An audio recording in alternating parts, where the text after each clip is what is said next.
Would you like to know how I made over $4,000 last month in June 2021 by publishing low-content books on Amazon KDP? Would you like to know? Find out in this video.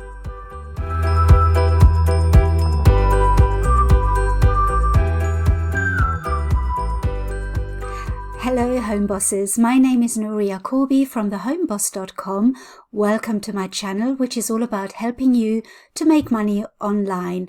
And it's time for another income report, and I like to publish income reports just to show you what is possible to achieve with Amazon KDP. I know that there are a lot of channels now that talk about low content publishing, and they state that they make thousands per month just by uploading simple notebooks onto Amazon, and then they watch the money come in. And actually it's not as simple as that. But I want to show you that if you do it the right way, you can actually make a good living on Amazon KDP. And that's why I like to show you all my income reports, because I hope it encourages you, but I also hope it encourages you to publish low content books the right way, because I know there are lots of people that think that, for example, the quantity of books that you produce have an impact. The amount of books doesn't really matter at all for your success. It's the quality of the books, and I will explain a bit later what I mean by that.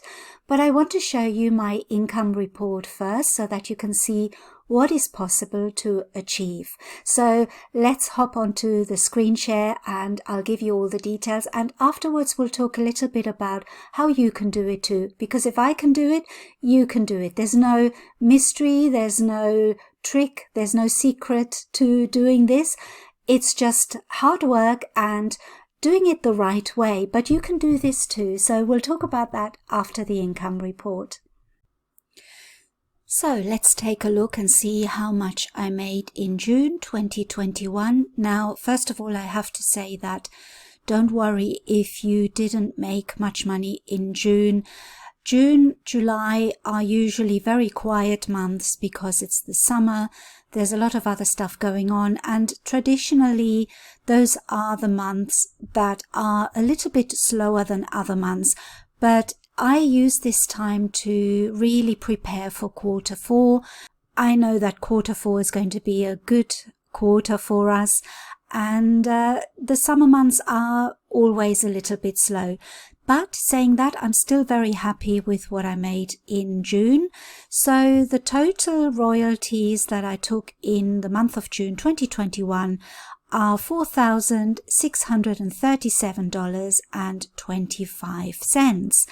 And what can I tell you about this? Well, the month of June is usually very slow, but we had Father's Day here in the UK, so I think that really helped a little bit with my book sales. You can see there's a big spike here in royalties. On one day I made $436.34 just on this day alone, and that was on the 18th of June. And I think, if I'm correct, Father's Day was on the 21st, I think, thereabouts. So this was just before Father's Day in the UK, and I think that is why the sales really went up. And then the sales dropped, and that is really more normal for June. So you're probably going to ask me, how many books do I have in total? I have got 561 books in total, and I sell about 20 to 30% of those books.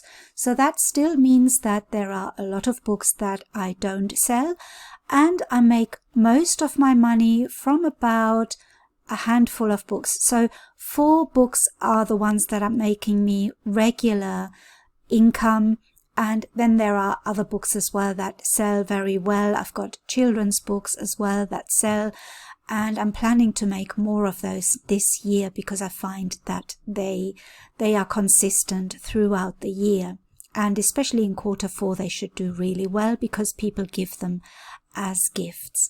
So this is the gross earnings. This is my earnings without taking into account what I spend on ads. I do run ads, and I found that running ads really helps to push up my sales.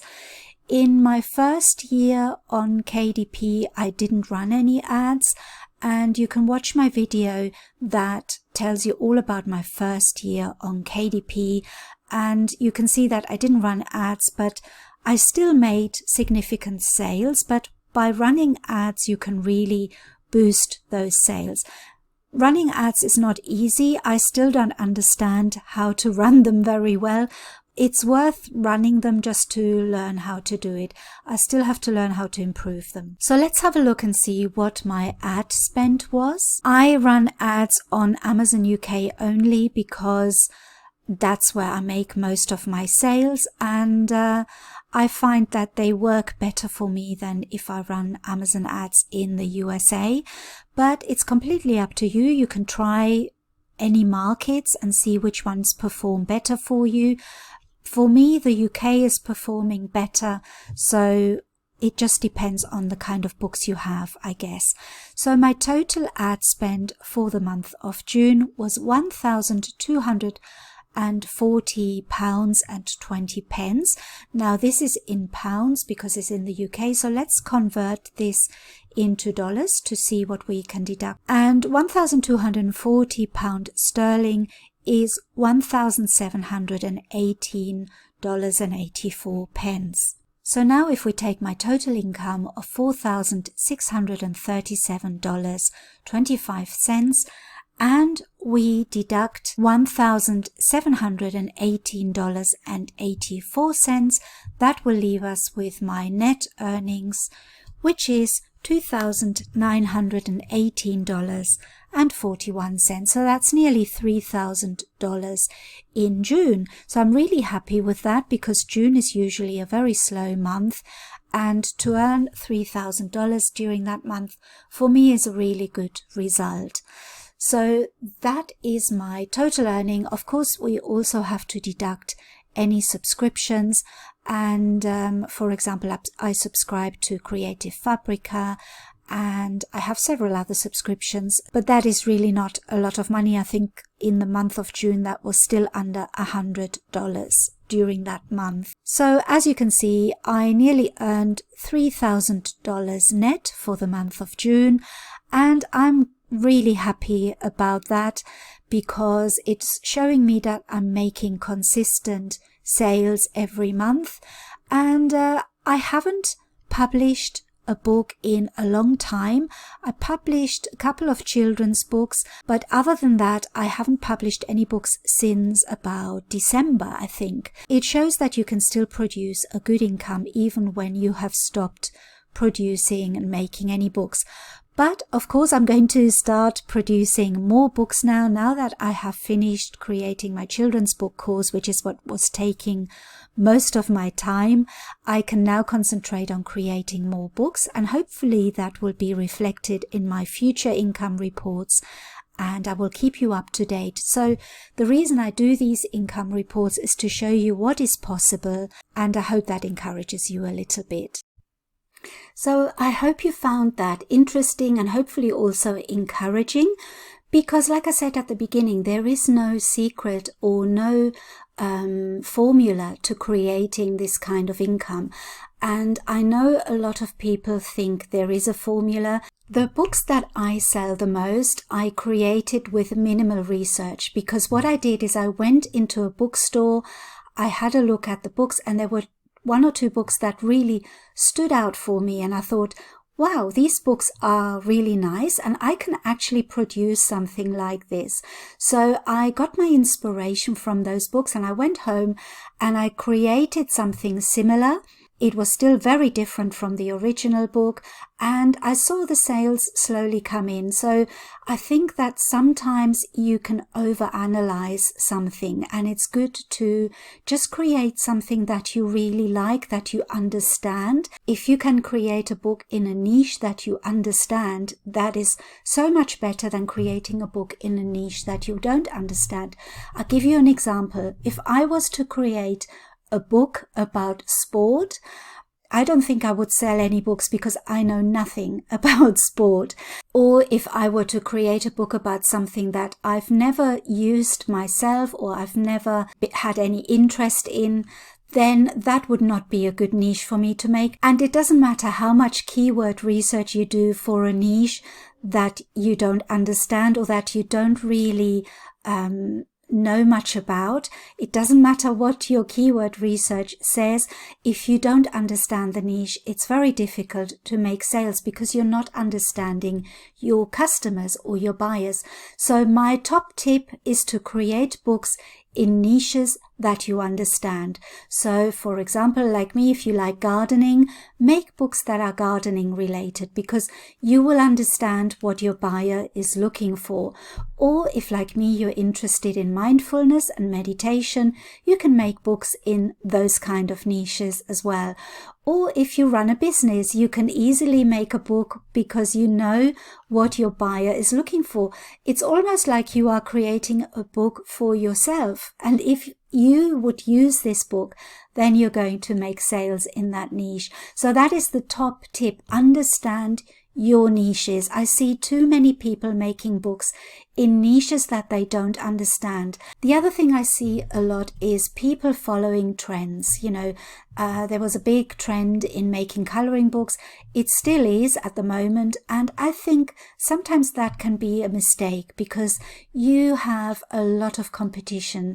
And also because if you're not understanding your niche, you're not creating anything that is different from all the other books that are out there. I see a similar thing happening now with activity books. So I think it's a good idea to look for niches that are not too popular for us KDP people. If you see a lot of KDP people producing coloring books, then you know there's a lot of competition. Or if you see a lot of KDP people saying make a particular kind of logbook, then you know there's quite a bit of competition.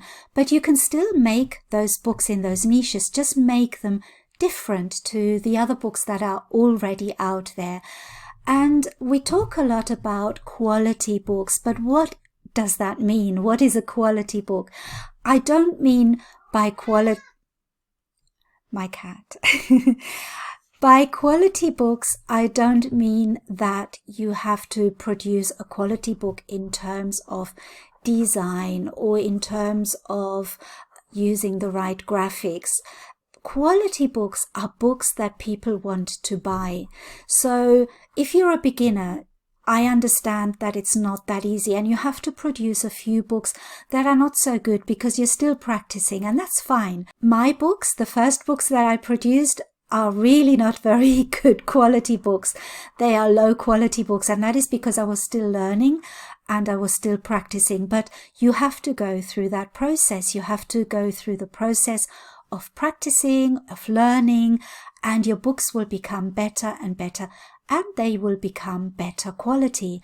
Your cover design is very important as well, and it's a good idea to have a good quality cover design, and that can be very simple. I see a lot of graphic designers overcomplicating things. I have a graphic design background, but I know that producing a book cover is very different to producing a work of art. This is not a work of art we're producing, people. We're producing simple books, and the covers can be very simple. But what is important is that those books stand out from the competition.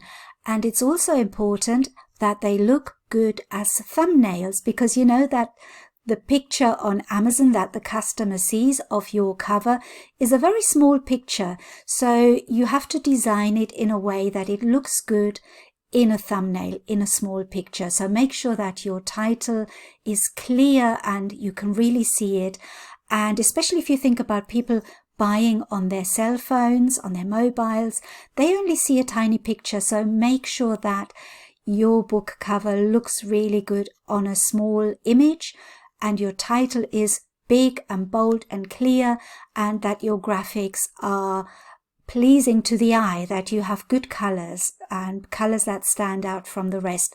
So analyze your competition and make your books a little bit different. Don't make them too different, because sometimes you can then not appeal to the main buyers, but make them stand out from the other ones. And you can do that by using different colors. If in a niche you find that a lot of books are very pink and very warm colors, maybe try a different type of color, cooler colors. or the other way around. So it all depends on what already exists in your niche.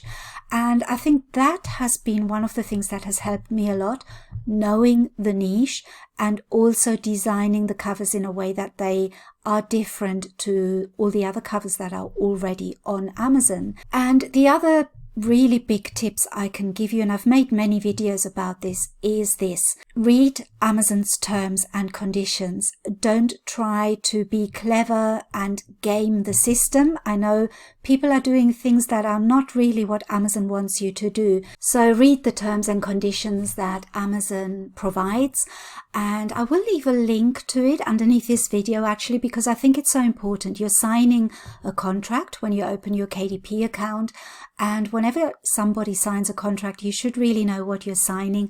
So make sure that you read those terms and conditions so that you know what you're allowed to do and what you're not allowed to do. I see too many Amazon accounts, too many KDP accounts shut down because they make mistakes. And it's such a shame, because your KDP account is very valuable. You can create a business like no other on Amazon KDP. And it's important that you play by the rules and do this the right way. Now, I know what a lot of people are going to ask me now. They're going to ask, how many books do you have? How many books do you upload every day? Or how many books do you upload per week? And I really want to make this very clear. The amount of books that you upload or that you have on Amazon KDP has no significance whatsoever to you making money on KDP. It's not the amount of books that is important. It's what kind of books that is important. If you're not making sales, then that means that you are either not creating books that buyers want to buy, so you're not creating books that are of benefit to people, or maybe you are not using the right keywords, or maybe you are not making the right kind of covers. So those are three very important things. It's important to know your audience, to know what they want.